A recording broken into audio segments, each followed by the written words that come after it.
anyways. I went to Disney with Roboko Senpai. And it was just us. It was just the two of us. Because I sent this message. I was like, I'm going to be in Japan. If anybody wants to hang out, feel free to add me. Roboko Senpai was one of the first people to reach out and be like, let's hang out. I met her before last year at Fest. So it wasn't our first time meeting. But she was like, do you want to go to Disneyland? And I'm not saying no to that. Initially, we were like, okay, we can form a group. It's probably a good idea. Except, this was like 2 days before we decided to go to Disney. So everyone we asked was already busy. So in the end, we were like, okay, it's just gonna be us. So this is fine. I was again nervous because I'm like, oh no. She probably thinks I speak more Japanese than I do. Because I'm better at writing or like typing it. But wait, I feel like we did a pretty good job at communicating. Yeah, I think she's good at understanding English. I am definitely a lot better at understanding Japanese than speaking it. I think it went well. I feel like we talked pretty regularly about stuff. Understood each other. She was dressed so cute. I was so sad because I didn't pack very many clothes since it was a really short trip. She looked super, super cute. She was cute enough for the both of us. The babe... Well, did she talk about... Did I talk about this? Like, I had an epiphany. I realized that I really, really like Baymax. I was not that into him before. I mean, like, I didn't dislike him. I thought Big Hero 6 was fine.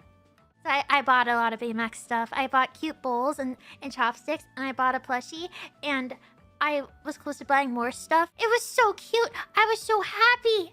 Oh, that's another thing. I constantly was like asking, like, what do you call this character? What do you call this character? What do you call this movie? Because it's different in Japanese for quite a few.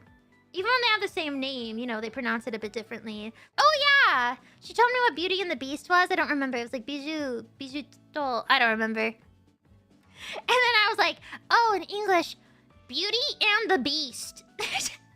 Bijou to... Yeah, Bijou to Yaju. It's like all the characters, the actors and stuff around the park. They dress up and they're basically like VTubers. But in real life, I thought it was even more funny. Because the actor for Gaston was not Japanese, and he was speaking English, and I didn't notice any other foreigners around. So I was like, I wonder if they know what he's saying. Like, am I the only one that like understands him right now? It was pretty funny. He's like, out of the way, peasants. He was like calling everybody peasants. I'm trying to get a good angle. Like, let me look at the castle in peace.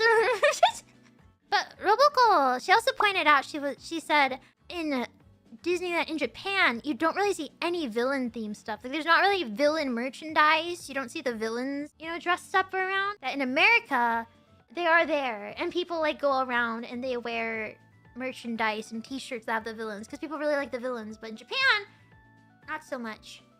I thought was interesting. It was something I hadn't noticed. Also, I went to Tokyo Disney a long time ago, and I noticed so many girls wearing shirts with a specific logo that I can just assume they thought was really cute. But it was the Playboy logo. There were so many. This year I did not notice it. I wonder if people realized what it was. Maybe they knew all along and they just didn't care. It was just a really cute, it was a cute design. I just wonder if they know what that bunny has been through. But it was the Playboy logo.